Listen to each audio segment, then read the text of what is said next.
Here, I am going to explain about what is shear stress and shear strain. So far, we have talked about normal stress and normal strain. These values define how much a material deforms along the direction of tension or compression. Next argument is about material deformations toward diagonal or horizontal direction. It may sound a bit strange.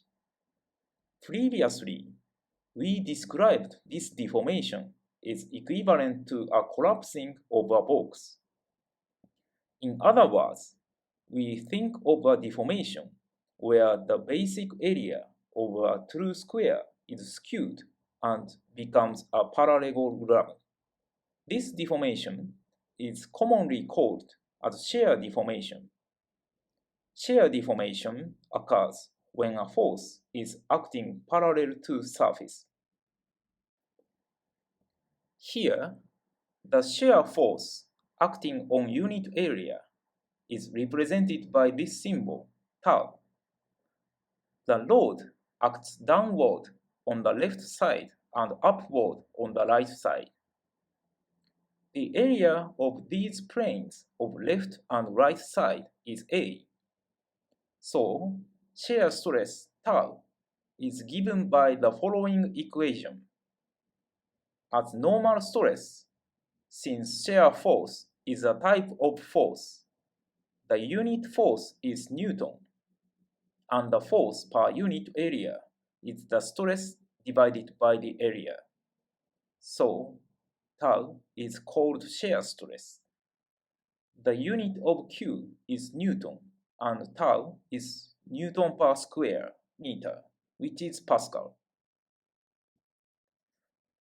The next equation is how to consider the amount of deformation.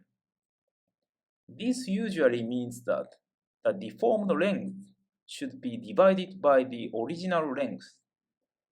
I want you to remember similar thing was true for the case of elongation. Vertical strain also means that we should divide the distance of elongation by the original length. So, we should define shear stress in similar way. Now, suppose a square is skewed like this illustration. Let's say it's distorted by lambda. We now assume that there is a slight shift in the vertical direction by lambda from the original position as shown here. In this case, this displacement may be expressed as a ratio. The ratio is lambda, the magnitude of shift to L, the size of the square area we are looking at now. Then, we are defining this lambda divided by L as shear strain gamma. You can understand about shearing strain as explained so far, or if it's hard for you, there is another way of understanding. Anyway, it makes no difference between these ways of understanding because they have just equivalent meaning. Here, we have a triangle as shown in the illustration, a right-angled triangle with L as the base and lambda as the height. We can recognize this triangle as a right-angled triangle, and we can say that the angle theta at the base of the triangle represents the shear strain. One can notice that this theta is approximately equal to tangent theta. You may feel uncomfortable about this approximation. This is based on the assumption that the deformation is very small. If the amount of deformation is small enough, tangent theta and sine theta can be approximated by theta. So, Considering this deformation as a small angle, we can approximate the shear deformation by tangent theta, which is the value obtained by dividing lambda by L, or lambda over L. This is the explanation for the point that theta is approximately equal to tangent theta.